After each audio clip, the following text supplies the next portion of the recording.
Right. Well, normally I do several. The chair's not any better, is it? It's still squeaking. Crazy. I do several of these on Halloween because obviously it's pertinent. My wedding anniversary and the wife's birthday, and of course it's spooky Halloween. And but I've just run out of scary people. I've done the Frankenstein and the Dracula and the Addams Family last year and all the witches and all that. So I'm going to draw this guy, evil-faced person. That's one with just an evil man, or evil-looking man. He's probably a very nice man, but I'm going to draw him tonight. So spent the day on if you've not seen it already, editing this video about the constructor style thing. So that's been today's project. Not that editing is a great deal of work, it's just the time it takes to compress it. Once it's been sliced and diced, it takes an hour for it to compress and everything else. Then it takes an hour for it to go up or thereabouts. I can't remember how long. It's about an hour. So yeah. Anyway, so I'm going to draw this guy. Back to the charcoal. Thank goodness for charcoal. And scratchy charcoal as well. Thank goodness for scratchy charcoal.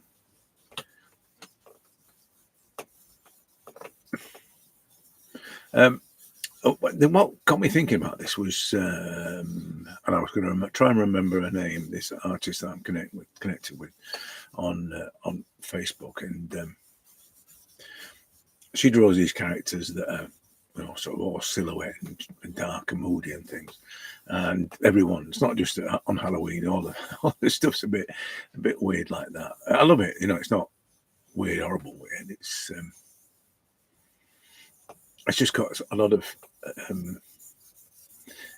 kind of spookiness about it, I suppose, or mystique. And I'd got that in mind of that kind of thing to draw, the heavily silhouetted thing.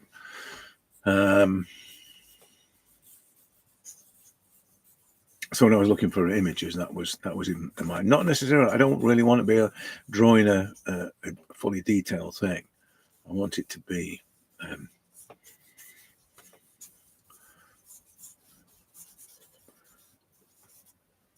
lots of suggestion and implication kind of thing,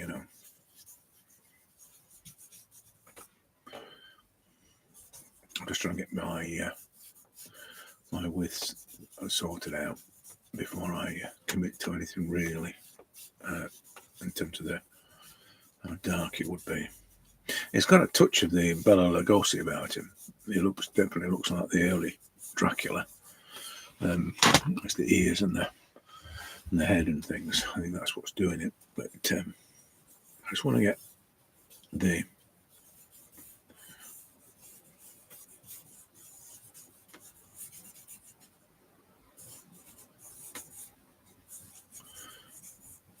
widths feeling about right, and the position of things.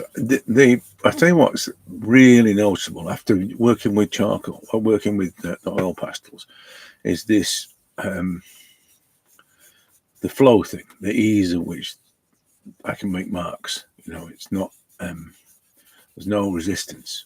No, I don't necessarily mean resistance as in the surface, but in terms of the marks have to be considered, press a little harder, make this direction, this, that, and the other, it's all that kind of stuff, which is, it just gets in the way with me. I feel as though it's just making a big deal of it,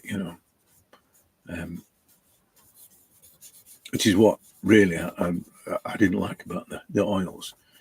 I don't like about any medium that means I've got to work. Which is I told you, lazy and impatient. That's me. But it's right. If the medium means you've got to think about it, and you've got to know stuff. You've got to know, like with oils. I mean, them people that know all about oil and how it works and everything out there. I'm in awe of those sort of people, like Andrew Tischler and all these sort of people, incredible technicians. It's just not, it's just not me. I just can't imagine the time he must spend, and then I've seen Cesar Santos preparing canvases, thinking, wow, just yeah, it's a million miles away from me, and I just want to draw in charcoal, nice and easy, nice and simple, not messing about. Let's get it done. And yeah, it's probably why I'm drawn to using charcoal, because I'm lazy, because I just want to do it as quickly as I can, and feel the rush. I think that's another thing as well. It's kind of an addiction with me. It's the doing these every day. I definitely feel as though when I get up, some people sort of reach for a packet of cigarettes. I'm the kind of reach for the charcoal, and I'm away. So I'm down here. This is the bottom of my garden, and I'm down here at sort of 5 o'clock in the morning, and scribbling away. And it really is, and it's an addiction. And if I'm not doing it in the day, then it's there's something wrong. I feel as though I need my fix. I need my charcoal fix. I'm not sure I should be talking like that, whether or not it's a disrespectful thing or not. I don't know. But anyway, that's kind of how it feels. And I'm sorry if I'm disrespecting anybody.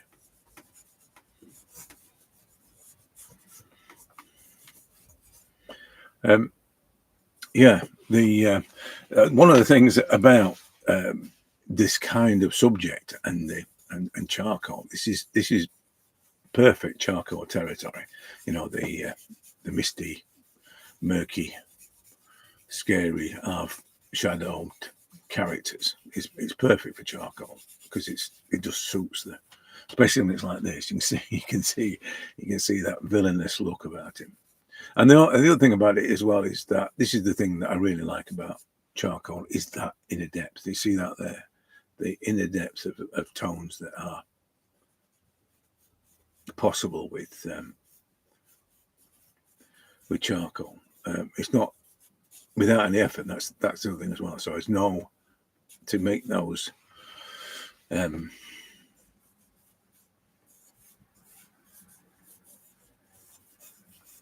tonal shapings. There's not really no effort in there. I think also as well is, and I think I was talking about this morning, the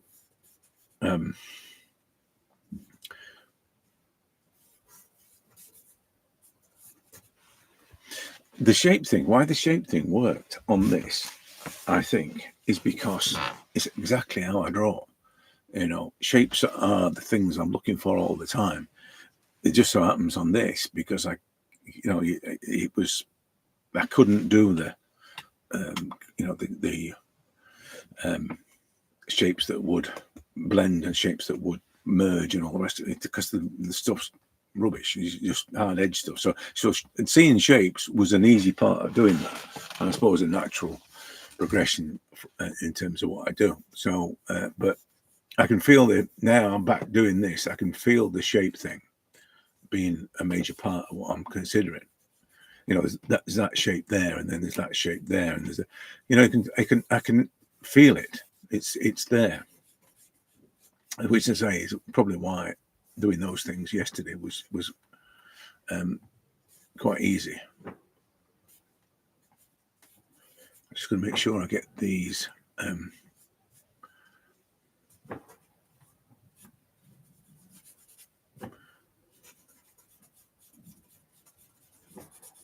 Get these working right. I just want to make sure that I get them the right distance.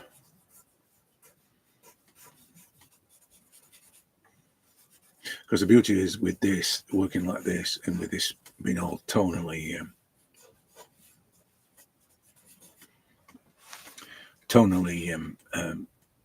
dark, subtly dark. There's wiggle room. You can move things around without it being too without doing any damage.